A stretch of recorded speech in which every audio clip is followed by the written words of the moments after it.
Hey, this is the reminiscing on the 2013 Belmont Stakes because the 2019 Belmont Stakes is coming up tomorrow.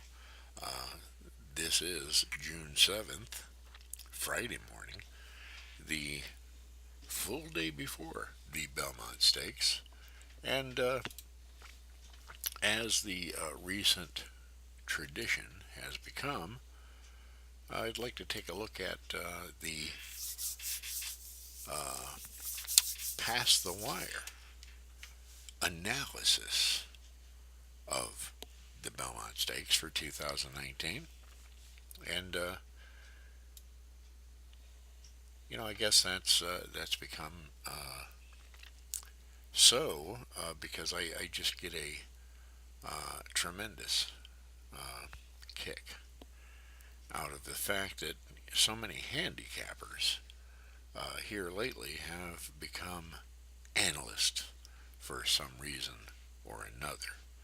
And then also this particular article features a tremendously revealing picture of Secretariat winning the 1973 Belmont Stakes, and I'd like to have it on here. With, of course, you can see Secretariat's nose on the wire here, and he's 31 lengths ahead of all the other horses that are in this race. But the real thing that I really wonder if anybody notices uh, or ever noticed about this picture is being at the finish line after running full tilt boogie for a mile and a half, after folding up sham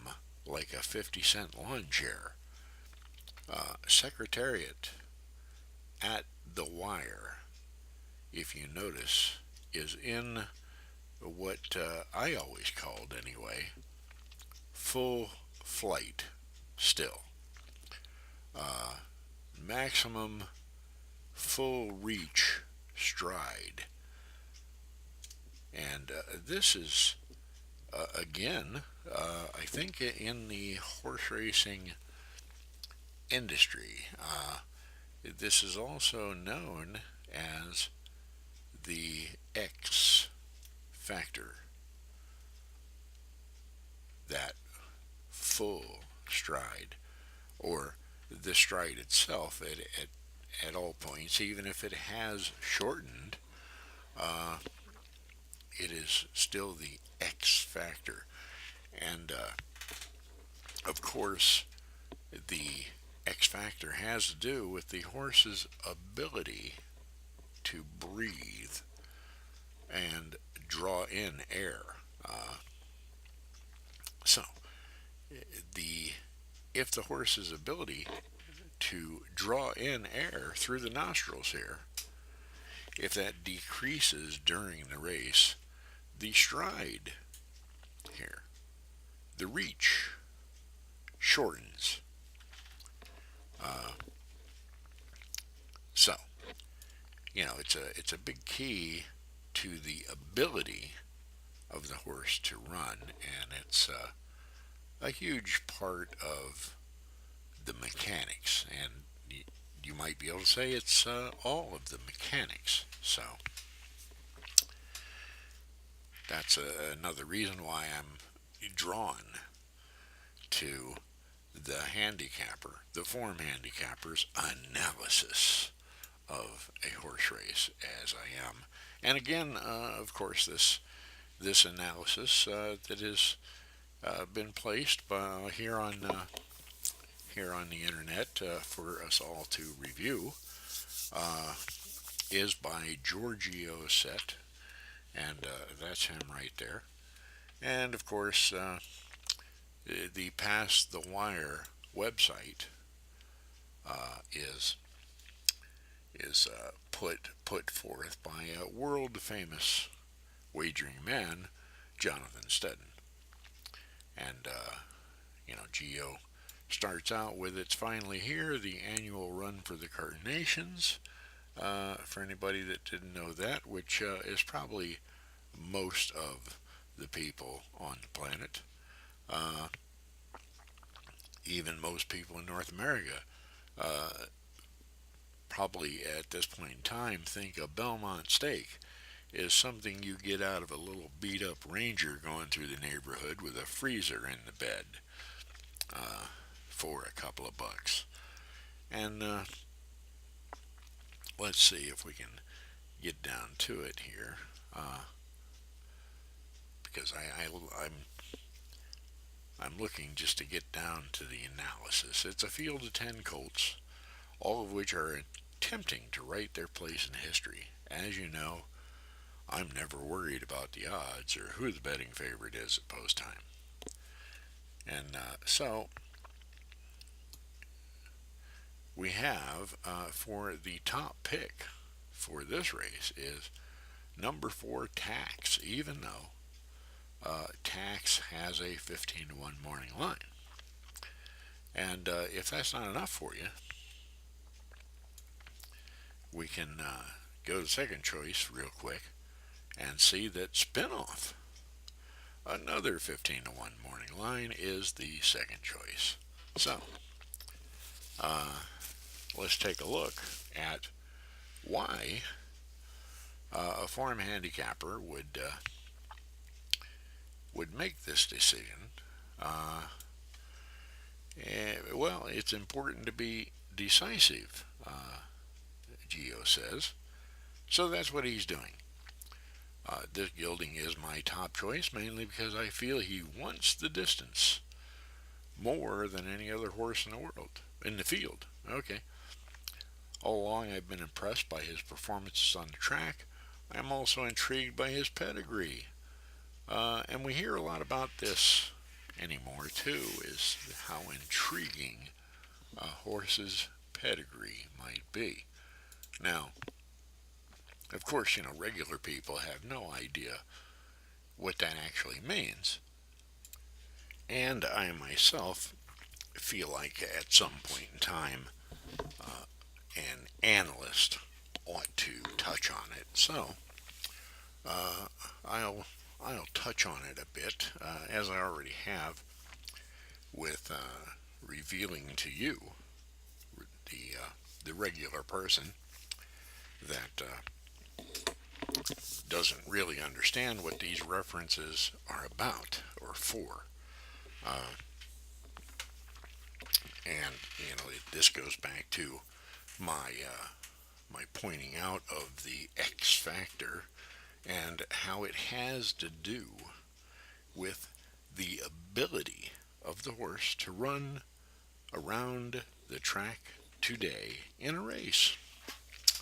So these references here about how intriguing a horse's pedigree is a kind of a left-handed, uh, backhanded sort of implication or inference uh, to maybe get you to think about the idea that the pedigree of the horse is just terribly important, which myself, I don't really agree with that idea because if breeders really knew what they were doing, and if this thing, pedigree and breeding, were a science, they could just produce Triple Crown winners at about a baker's dozen per year after all this time, which obviously anybody can see that this doesn't happen. So this is just another thing, another problem that regular people have with horse racing. The constant references to how intriguing a horse's pedigree is. Uh, well, gee.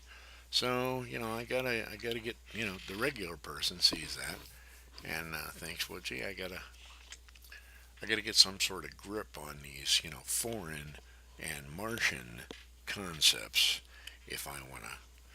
Just I'd like to make a bet, bet a couple of horses, or I'd like to do a pick three, uh, you know, and it's all just too much for regular people, and it's kind of silly after several decades, but here it is again, and so Geo is intrigued by Tax's pedigree, and he's by Arch, who also sired Blame, and this one begat that one, and that one did this, and that one did that. Uh, and Blame won the 2010 Breeders' Cup Classic over the great Zenyatta, who had won 19 consecutive races, which he says is insane. But as we might recall, uh, Zenyatta was a female horse, and I hate to I hate to break this out, but I would like to break it out to regular people that perhaps would like to play the game of horse racing, and just have a little bit of information they might be able to use for those purposes, without having to try to sort through all this stuff about pedigree. Uh, but the fact is, female horses run differently than male horses. And generally, female horses run more evenly than male horses do. So, uh, and that's another thing that goes to the X factor, and how it all works to produce a good solid performance today that perhaps can win the race. At odds, which everybody likes. I mean, the biggest thing, the greatest thing about horse racing is that you get odds. And so now we go to the second pick. Oh, yeah, and we see this all through this particular analysis. I just feel. Feel, feel, feel, feel. So I guess, this form handicapping thing is, there's a lot of touchy feely there. And you can't really, you know, get a grip on anything in particular, but you can feel your way around, and maybe feel yourself a winner from time to time. And here, the second choice, also 15 to 1, number 6 spinoff. And, all the stuff about why he's choosing spinoff, being decisive and all that. And, of course, a little mention about, his sire, Hard Spun. Uh, you know, whoop-de-doo. And here we go again. Here. And because I feel he may be sitting on his best race to date. Of course, as we might recall from the Preakness, that didn't work out all that well. Uh, in the Preakness, the feeling that a horse might be sitting on his best race. Uh, and the reason might be because at some point the horse has got to stop sitting on it, and actually put it out there on the track. And today is always the best time uh, to do that. I mean, there's not really uh, much point, and you don't earn many points. You don't earn much money on waiting till next month. Hey, let's just sit on it. And, this idea of let's just sit on it for a few more months, even, or let's just sit on it until it just happens. Oh, big surprise. Uh, so, that I always like to, just point that out. These the form handicapper is usually offering that they're very decisive, but when we get into the actual reasons for the decisions, it's always a feeling. I felt it, as if they're gazing into a crystal ball and rubbing on it, and trying to get a good feel for something. Uh, and of course, I want to break out the at-home horse player ability X ratings for tomorrow's big race, the Belmont Stakes, and here they are. Here, uh, yeah, at-home horse player ability X ratings. Uh, and of course, I continue doing these videos, hoping that at some point, perhaps, even form handicappers might be able to get some sort of a grip on what that means. Ability X.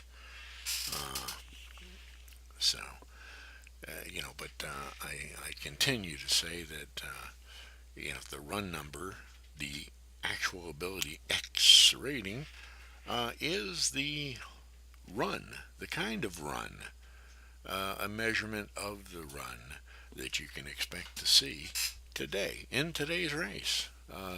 Yet to be seen. I mean, this is generally what you can expect to see out there on the track today in a few hours.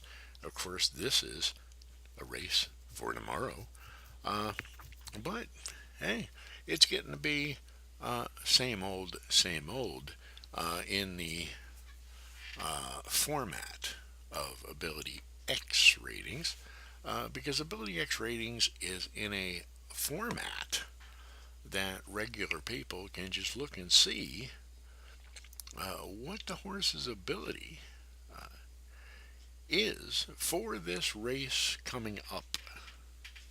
And, looky here. This might explain some things. Number four tax. Number four tax right there on top of the Ability X ratings chart for the race tomorrow, and Gio's first choice. So that's the one he's choosing to win this race at a mile and a half distance, of course. And number six, spinoff. Boom.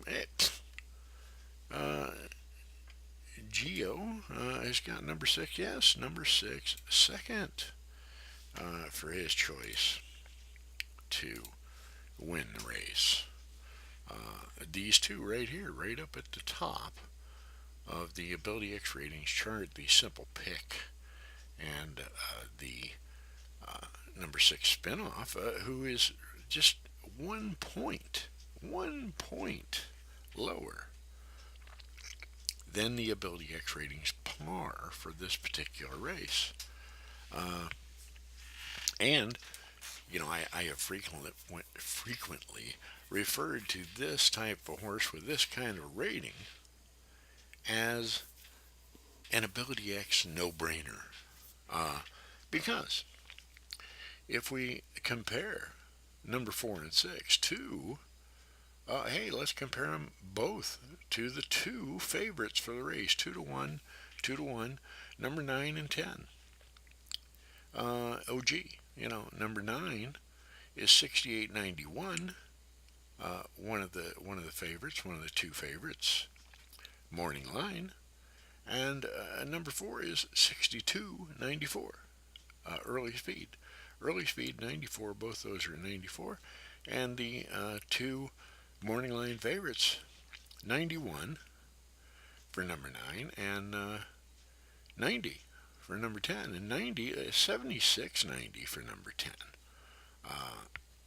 So, that's just 1 point over the par, which is the average winner of this particular race. So, number 10 is looking like he's got fine ability for the race. And also number 4, number 6, and hey, number 9. Number 9. Let me see. Tacitus, okay. Tacitus. uh, is the morning line favorite. Of course, Geo knew this guy would skip the Preakness and eventually be right there. Entered to run in the Belmont Stakes. In fact, he ran around and told several people in his circle. So you always want to get credit for that, and I don't know how much credit we can give him for hanging with Bourbon War still. Uh, but I guess he's still got a feel for this horse. It says here that I'm guessing he wanted absolutely no part of the blinkers they put on him, and I guess that's in the Preakness. So he's making a few guesses, and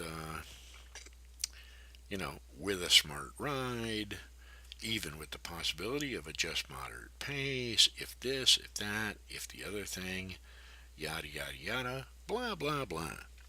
And of course, the all important purchase price of the horse. This one's $410,000. And yes, it hasn't really made any difference so far, and probably won't really make a difference tomorrow. But we want to get that in our head and feel it, get a feel for it. Uh, of course, War of Will, the winner of the Preakness, number 9. Well, oh yeah, yeah, number 9. We saw number 9 on the Ability X rating show. Yeah, number 9. That's War of Will right there. That's the one just a touch.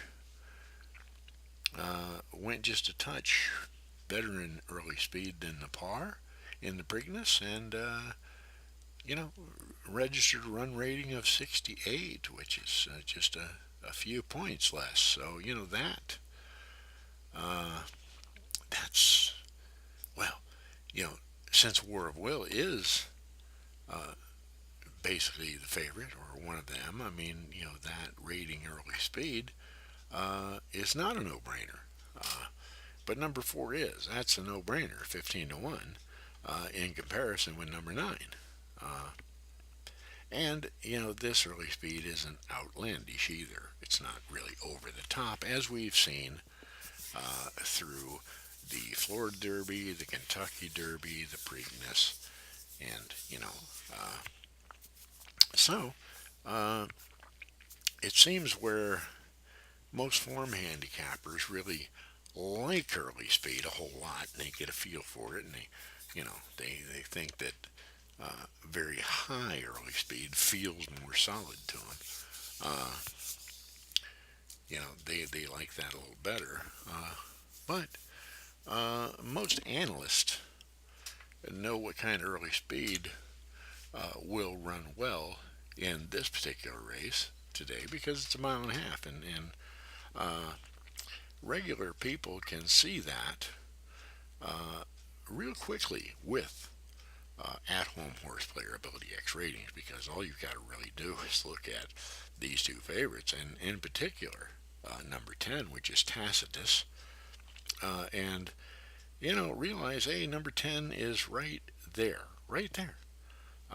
and number 9 is just a little better on the run, and uh, it's like, hey, and this is likely with 3 horses, and we'll count War of Will as the 4th.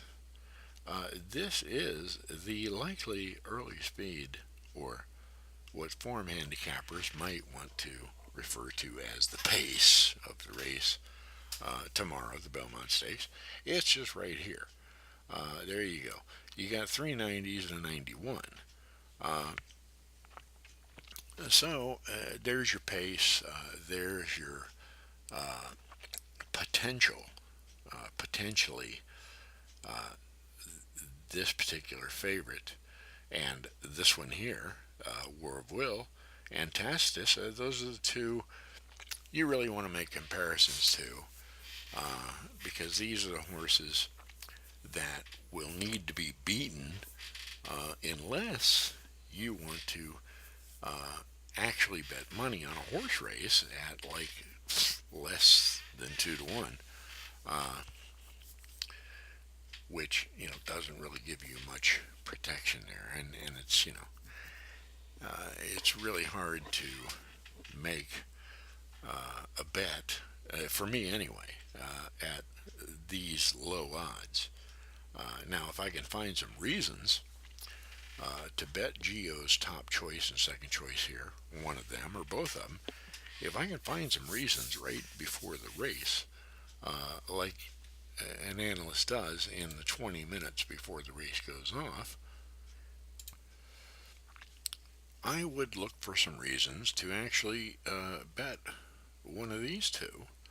And I would even look for reasons to bet number seven. Number seven, the Ability X Ratings key horse, who is just 2 points higher in run rating than the par, and several points lower in early speed. And of course, this race generally is adding a quarter mile over the Kentucky Derby and the Preakness. The ability to not get caught up in any speed contest early could be very important to winning this race. And of course, with that, we'd like to take a look at Sir Winston's credentials as far as the handicapper is concerned. Number seven here, Sir Winston, 12 to 1 morning line, and he's right there. And of course, he's one of one, two, three horses that are right there on the average winner's par run rating. And then there's two other ones, number 4 and number 9, War of Will, that are just a few points below. And, of course, we've got to consider, these horses in the 90s too, for their ability to come in and hit the board. That late run, that energy in the stretch that form handicappers like to try to get a feel for, but they can't quite grab a hold of it because they don't really understand how horses run. So, but for Sir Winston, number 7, Joel Rosario is back up for Mark Casse. Represents the trainer's second entry in the field. This is the trainer also of War of Will. Comes off running a career best buyer, as if anybody cares. And this is something that nobody should really care about or get wrapped up in. Buyer speed rating. I mean, okay. It's got about the same value as a snail track. Grade 2 Peter Pan. I like his pedigree, but I do not appreciate his over 5 record on a fast track. Prior to his last race, he had many chances and he failed to produce. So, I do feel he's capable of a strong close, but his overall numbers and past performance are simply below many of these. I feel he's not a true grade 1 horse, so I'm expecting him to have greater success facing lower in caliber to this field. Which, it's kind of weird because his run rating, Ability X rating, run rating, is right in there with the par average winner of this particular race, and right there with Tacitus, one of the favorites, right? Boom, hey, right there. So anyway, that's kind of weird. But as Geo says, you got to be decisive, So and form handicappers like to get the information well before race day even, and be decisive so they can make up their mind and get locked in to a decision well before the other half of the needed information comes out or even comes to hand. And this is what Ability X ratings is. The Ability X ratings is the other half of the information that a bettor would want to consider before deciding to make a bet and which horse to bet, and or perhaps if they wanted to bet a group of horses such as 9, 10, 4, 6, and 7, maybe they'd want to slide number 8 in there, figuring, hey, that horse could come in third. Uh, you know, they might want to make that decision based on some actual real information as to the horse's ability to run the race today.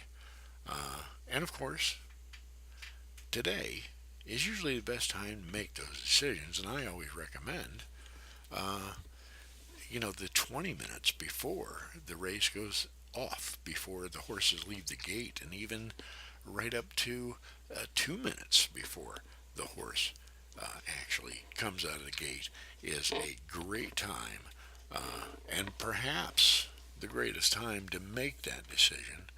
And of course, often and frequently, the decision to not bet this race right here, uh, often and with frequency, might be the best betting decision that you can make today.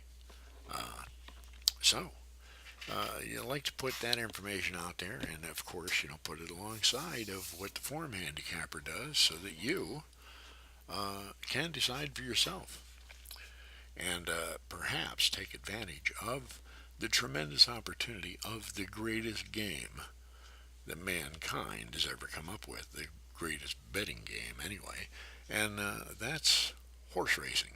So, until the next big race, I'll say goodbye and see you soon. Thank you very much.